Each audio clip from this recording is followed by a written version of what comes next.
Well, hello, avid readers of Christian fiction. I am so excited about today's book. I'm talking to Christina Suzann Nelson. Oh, the way it should be. I will say, I was waiting to tell you, this is like one of my top three books of the year. I love it so much. So, welcome, Christina. Hi, thanks for having me. Okay, so for those who may not be familiar with you, just tell us a little bit about yourself. Well, I'm a mom. I have six kiddos that range from 8 to 27. And as of about a month ago, a daughter-in-law.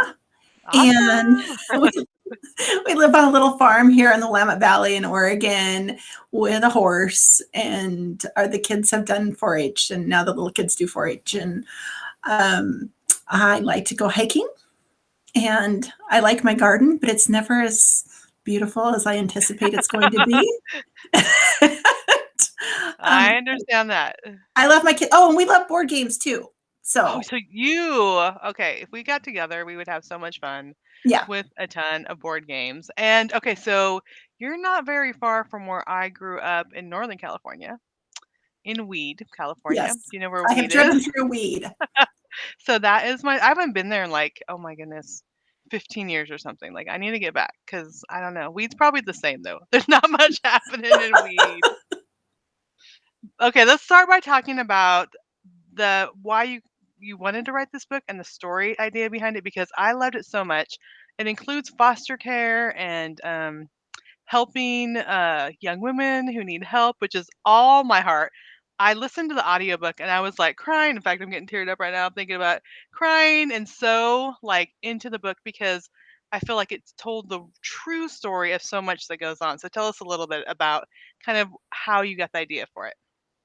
Ideas come like in chunks for me. So I get this Mhm. idea, and I think I know what I'm going to write, and then I get this other chunk and this other chunk, and See, then it. I'm already getting teared up thinking about how much I love this book. Okay, go ahead. Um, so the idea came to me through quite a few different quite a few different places. I knew for a few years that I'd wanted to write something that really tackled foster care more. Mhm. And it was very important to me that we talk about um, a section of I'm still society that trying. Keep we going. Keep going. No, don't mind me over here, people. we have a tendency to look at people who are dealing with addiction and to dehumanize that Mhm. population. And so I really wanted to give that character a voice so Yeah. we could really feel who she was and what her struggles were, and see her as a human being with dreams and hopes Yeah. and disappointments and struggles. And So I love, and that was Eve, the character of Eve, and then she has a twin sister Zara, who's a newlywed, and suddenly Zara is having to care for her sister's kids, thrown into it. I just remember Zara's feelings of all of a sudden I have these kids, I'm supposed to keep them alive. I had raised 3 kids to almost adulthood, and suddenly we had a newborn that we had adopted, and we drove to pick up our 2 kids that we adopted from foster care. We had met them one time for maybe 45 minutes. The next day, we picked him up, and suddenly my husband we're driving away, and he's like, "The state just gave us kids. We don't know who they are. We don't know their personalities. We know seriously. nothing about their lives." And suddenly we have 2 kids in our car, and they didn't call for 2 weeks to check on them.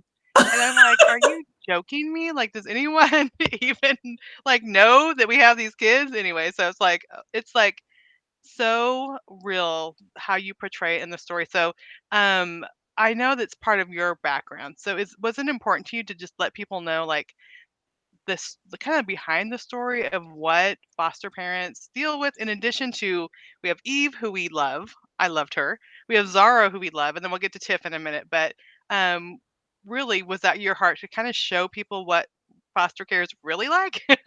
Yes, and I'm very, very passionate about foster care and about Hmm. encouraging people who choose to love on those kids, that they don't know how long those kids are maybe in their home, Yeah. and they're all in. And so I'm very passionate about encouraging foster parents and kids in care. Hmm. when when we brought home our second son, he was our first adoption. It was through foster care, and I remember having that feeling like because we weren't very old either. This Yeah. is when our second kid, we were like maybe 25 or Mm. something, 26. And I remember thinking, has no one noticed that we're taking this child? I know, it was like this feeling of like, am I supposed to have this child? Am I gonna get in trouble for having this child? And for us, we knew because we knew we could adopt them. So they had a failed adoption right before us, and we had just entered the system, like we did the training like 2 weeks ago, 2 weeks prior. And Oh my so goodness. we like were brand new, but they it had a failed adoption, and they needed to move these quick kids quickly because they didn't want to have to keep moving them around and they knew we were open to adoption. And so we get a call and literally, actually, I was in Focus on the Family doing a broadcast on parenting. We had 3 kids and then a newborn. And I get this text. My husband's like, we have kids. We have to go get them Wednesday. And I'm like, what are you talking? I'm getting ready to go live on air. I Focus on the Family. We found out about them Monday, met them Wednesday, picked them up Thursday. And it is that feeling of like, what in the world? But then smoke detectors. I mean, all the things Oh that yeah. you're like, you have no place for these kids to go, but really, like, you want to make sure. It's just the weirdest dichotomy of we need to take them now, but you also have to have this whole list of things done so you can take them. Yeah, you won't be able to cook in your house though, because any kind of heat coming into your house is going to set off all sorts of alarms. Yeah. Yes. We still have, we could talk about this all day, but I'll do this and we'll go back to the book. We still have all our knives are up in our cupboard way high where no Uh-huh. one could reach. Like all these things are still like set up like it was in foster care. They've been adopted. Our last adoption was in 2016. Everything is still like set up where things are locked up and set up. And I'm like, I guess we could maybe put the knives on the counter now, like the knife block on the counter, but we're so used to just having things that way because there's Yeah. there's certain things you definitely need to involve in, which was part of the story. I don't want to give out too much away, but all of a sudden Zara is thrust into this, and then you have Eve Story, who, after working with teen moms for so many years, I mean, you just love these girls so much. And you're like, please just make good choices. Like, why can't you see the truth here? Which brings in Tiff. So that's the third character in this book. And again, I love this woman so much, and then she reminds her so much of me, and you're like, "Tiff, no, don't do that. Yes, Tiff, do this." I mean, I just wanna direct this woman as she's going along. So how did you decide to bring in all 3 of those characters? Well, I like to look at different topics that I think women are dealing with, Mhm. and then look at them from multiple perspectives Mhm. because our lives really impact how we view our current experiences and our past experiences. So it's important to me to take a topic and to look at it from Mhm. different points of view. So so that's why I brought Tiff in, and she just kind of came fully formed. I mean, she just like jumped onto the page, and there's Tiff. So Yeah.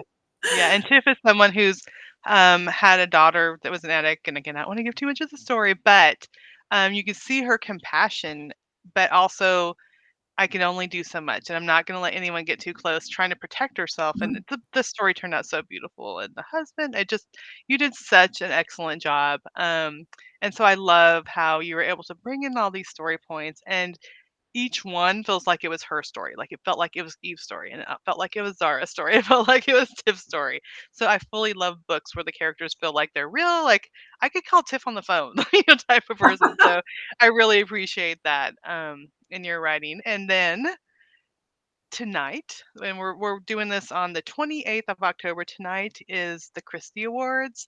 And I know this is one of the books nominated, so we'll be able to see. I'm thinking it should win, but we'll just have to see. Just a nomination though is I seriously, amazing. yes, I am thrilled to be nominated, especially alongside Amanda Dykes and Charles Martin. It's a huge privilege, and yes, I'm shocked and grateful, and still a little stunned. Yeah, so fun. Well, yeah, just to be among those names and then nominated is such a wonderful thing. So we're super excited. I'll be watching tonight and cheering for you either way, but that's super exciting. Thank you. Um, so tell us, I love hearing about the writing journey. So, I'm going to put the book again for those who didn't see it. Maybe you're coming in late, but The Way It Should Be. Tell us just about your writing journey, and how you even got started as a novelist. Well, quite a few years ago, I had 4 little kids, and we were homeschooling and had the farm stuff. And my grandmother, I had taken care of her. I had been the one to make her medical decisions Mm. for about 3 years, and then we decided to move her onto the farm with us. So she lived on the farm with us for the last 4 years of her life. My grandma lives with me. You're like my Uh, twin. I think we can get along. I know. Yeah. um, anyway, so after she'd been there for quite some time, the doctor decided it was time for her to be moved on to hospice. Mm. And so when you have a family member on hospice, this social worker comes out and asks you all of these questions like, what did you like to do before you were a Mm. caregiver? Um, and what do you want to do after? How do you see your life changing? And I was just so overwhelmed. I was completely underwater just trying to like Mm. keep everybody going and cared for and everything taken care of, that I didn't remember what I liked to do before. You're like, oh, I could do something. What? It was like this blur from the past. I'm like, I don't know. Don't Yes. know. So she just kept asking questions, and she said, well, what do you want to do after? What is your next thing? And so I said, well, I'd like to write a book. And I really didn't even mean it. I just just Just want her to stop asking you questions. I exactly just stop asking me all these hard questions. And so that's what I threw out there. And I honestly did not have the confidence to think that I could write a book. Mm. So it was I don't know, it was just this crazy thing that I threw out there. And then my grandmother passed away, and it was such a hole for me, such a loss. She was like a mother to me Mhm. that I it's a really odd experience. I really was a very busy person, but I think because she wasn't there, I felt like I had too much time. Yeah. And so I wrote a book.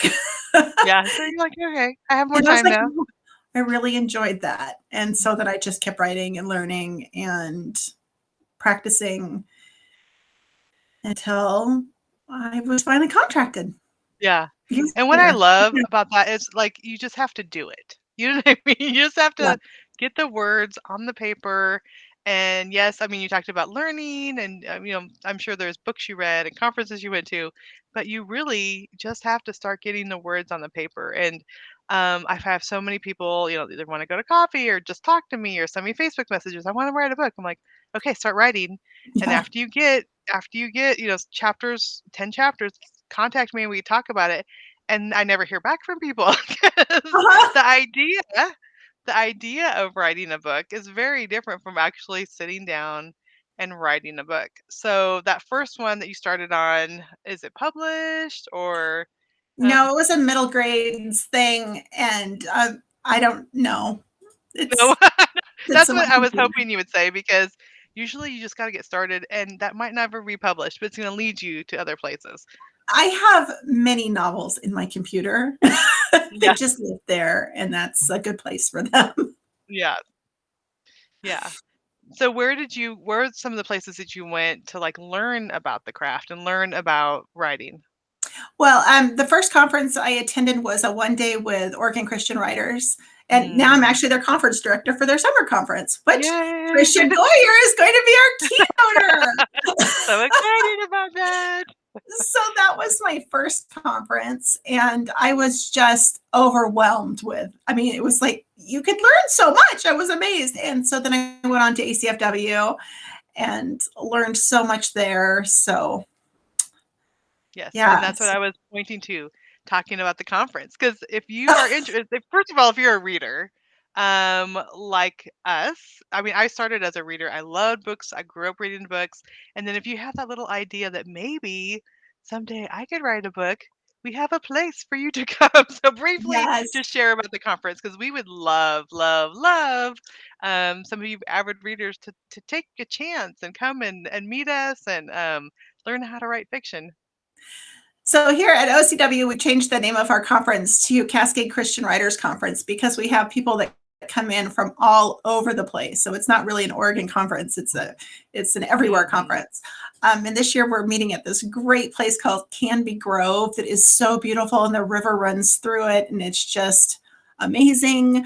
And we're going to have all sorts of classes, and we're going to be able to meet together and reconnect and learn. And it's going to be great. There's so Trisha's going to be there. Jamie Jo Wright's going to be there. Sean Smucker's going to be there. It's going to be a blast. And I can't wait. I am so looking forward to this. I'm really looking forward to it too. And then what I love is like I love being inspired by the speakers and getting the information, but really like sitting around the tables or sitting around the benches and just talking to people and getting to know people. I remember my first conference, like getting to know Robin Jones Gunn and Lisa Tom Berggren, and they have been and Karen Ball, they've been like so influential in my life and so encouraging. And looking back, what I was writing, they had no reason really to encourage me because it was not good at all.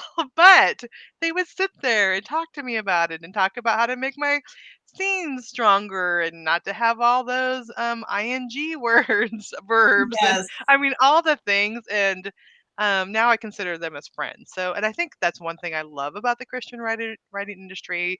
And I think you'll see that watching the Christie Awards. Whoever wants to tune into the Christie Awards, we just cheer each other on and we support each other and we're so happy for each other.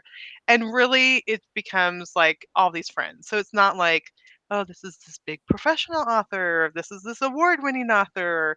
It really is just friends gathering around and encouraging each other. And I've had that experience right from the beginning. And Yes. I've heard wonderful things about the Oregon conference. So I know it's just going to be a wonderful place for everyone to gather.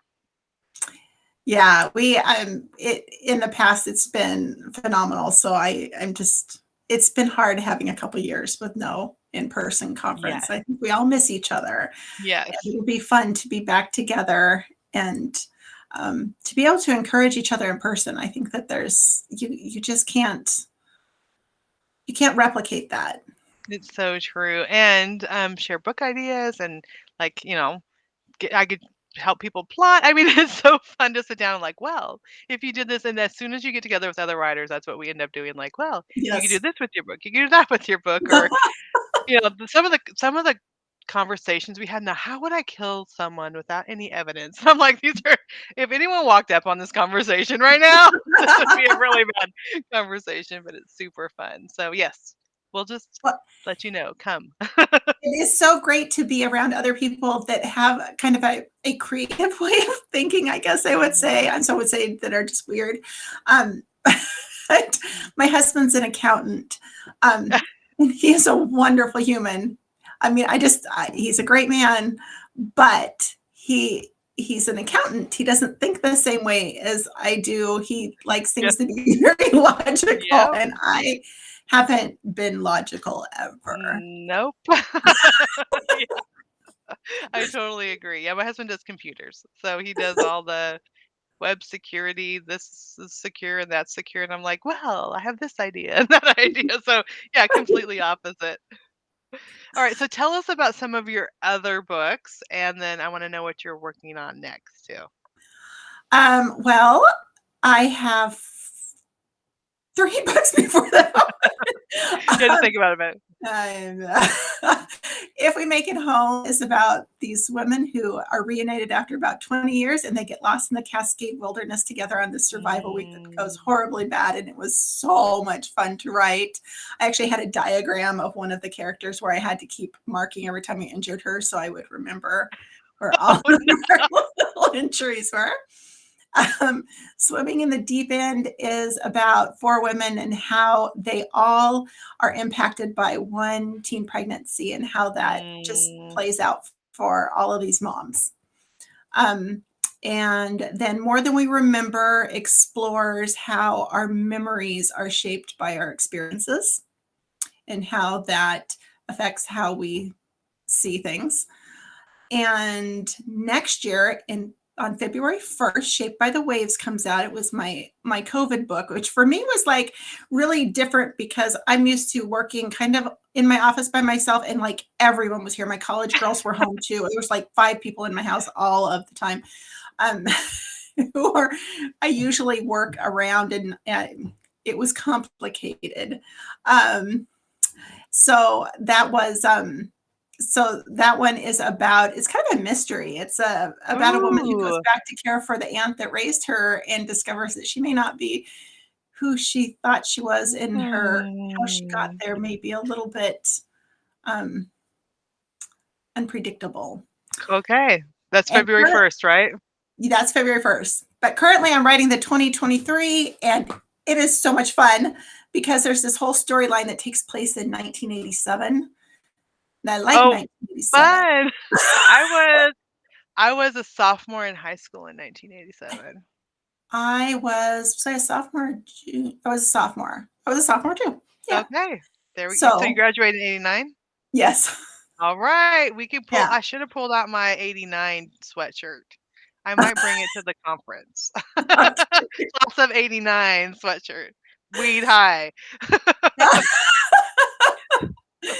Yeah. Yeah. So, so that's been so much fun. I've been looking back a lot on our Philomath High School memories and things as I write that. But Yeah, that is awesome. I'm so excited for that one. That's for a couple years out though, but that will be great. Okay, so funny thing, my at our church they had like a retro dress up party, so the kids could dress up as the 70s, 80s, or 90s. And so I'm like, you guys, my 11-year-old and 13-year-old or 14-year-old, I'm like, you need to dress up in the 80s. I'm like side ponytail, jean jackets, like, and they're like, what does it look like? And so I pulled up pictures. They're like, no, we are not. They did not dress up. I'm like, "You guys will be so cute." They're like, "We are not gonna look like that." I'm like, "Oh my goodness." it was the best. It was the best. The '80s are Yeah. calling you back. That's who's calling Oh right now. man.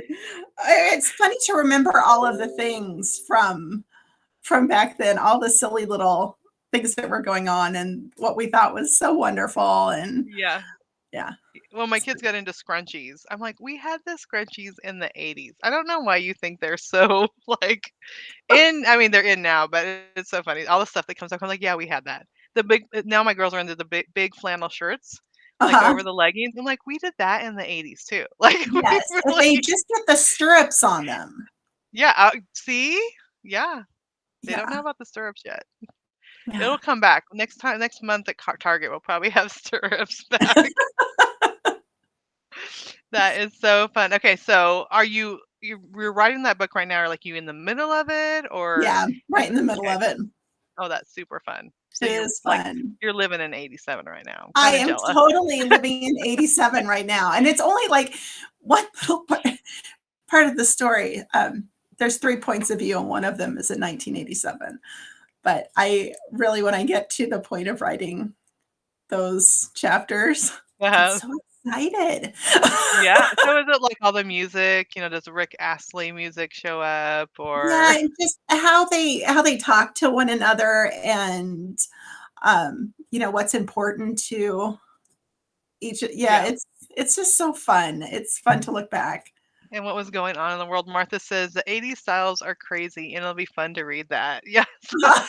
Remember the bangs that were just, like, flat up on our head Oh, and seriously. I mean, we would do this. So this is going to sound really okay. So we, I was in 4-H. everyone Okay. in Avid Readers understands. Yeah. Okay. So I was in 4-H, and so we would have cattle, and you would do the stuff with show adhesive and ball up their tails on the heifers. Mhm. This really makes me sound like a farm kid. I am a farm kid.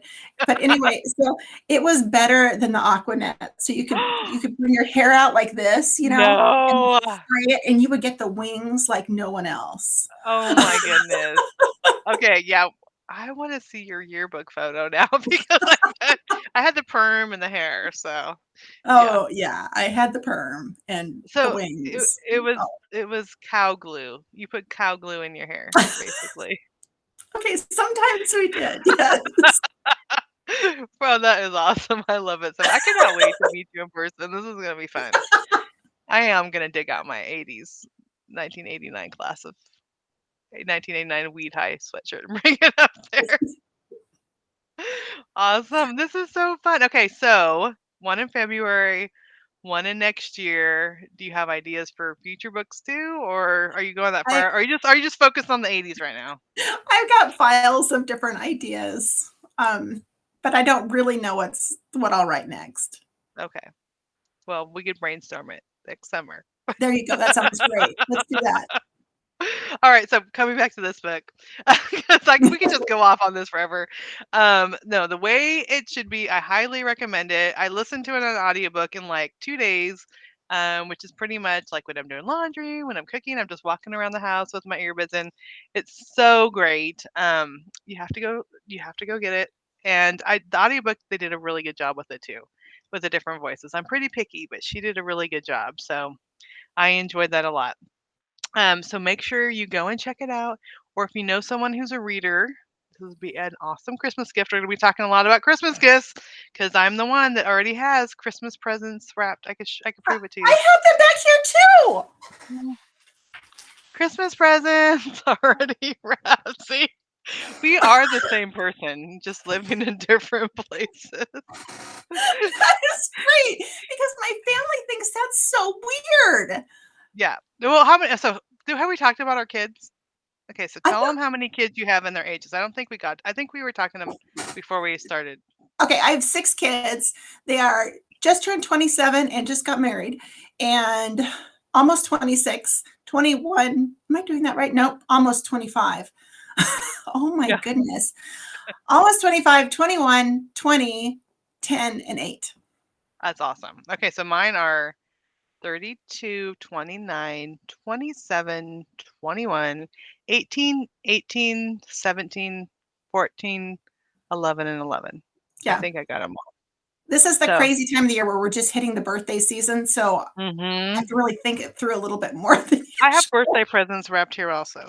Yeah. So, because I do Uh-huh. that, I think ahead of time. Who's coming next month? Get their presents, wrap them up. So I've got November's in the pile here. But when you have a Exactly. lot of kids, you have to do that. And Yes. then we're writing books too. So like Uh-huh. we have to like otherwise it's gonna show up and it's gonna be their birthday. We're not gonna have anything there or Christmas. So Uh-huh. yeah. Yes. And then when grandkids start coming, Oh my goodness. then I actually have a spreadsheet that has everyone's name, kids, grandkids. I know what everyone's sizes are because yeah, it's a lot. We have our old foster daughter, she has 2 little guys, and we absolutely love those 2, so they can get added to the So yeah, we have pile. we have bonus kids too. We have bonus kids too when they're in the pile also. 'Cause, yeah, when you do foster care or helping teen moms, one of Uh-huh. the girls I started mentoring when she was 15 is totally like our daughter. Like she Yeah. moved from Montana to Arkansas. She's at my house every day. So unofficially we have 12, but officially we have 10. Unofficially we have 12. But yeah, she has kids. Yeah. So Yeah. you know all the Yeah. things, all the grandkids. Oh, this is so fun. Well, okay. We could talk all day. We could talk about kids. We could talk about foster care. We could talk about all the things. But going back to the book, where can people find more information about this book and all your other books? Well, my website is just my name, www.christinasuzannelson.com. Just remember there's no E on the end of Suzanne. Yes, put it And up there. See, no E. yeah, so yeah, all of the information about my books are there. You can find me on Instagram and Facebook. I mean, occasionally I'll tweet, but that's not very consistent. No, More I'm never on. consistent I'm on never the on other 2 Twitter. Yeah, places. exactly. Well, So very cool. So they can just find you online and then go to your website. And I am gonna go as soon as we're done and get one of your other books on Audible because I love this one so much. So no, I'll be a fan forever. we have a giveaway going for Shaped by the Waves pre-orders too. So every month Ooh, there's a giveaway, and then we have a grand prize in February. So you guys should check awesome. that out. And that's on your website? It's It's on a everything. It's it's on on everything. Instagram Okay. and Facebook and my website. Okay. All right. Well, thank you so much for being here. I can't wait till we meet in person. Maybe some that are watching will come and hang out with us. We Yes, will love please. it. Do you have anything class of 89 that you can bring and wear? You you might need to find something. Dig it I out might of your I might attic. need to. I'm sure I have something Uh, somewhere. yeah, Hmm. Hmm. I will we'll I will find it. find something. I will find something, and we will have like our own little class of 89 reunion from different schools. It'll be great. Exactly. Like if you were class of 89 and you show up at this conference with something from the class of 89, I will give you a free book. I'm just saying it right now. So that would Excellent. be Yes. awesome. So everyone from the class of 89, If you're in another Cascade group Christian and you Writers show Conference. up, yeah, I'll probably give you a free book too. If you show up with like your class shirt, I can't say. I mean, if you're class in 71 or whatever, I'm not gonna be able to say no. So just know that. All right. Well, thank you, Christina, so much for being here today. You are super fun, and I've just enjoyed this very, very much. Me too. Thank you so much, Trisha.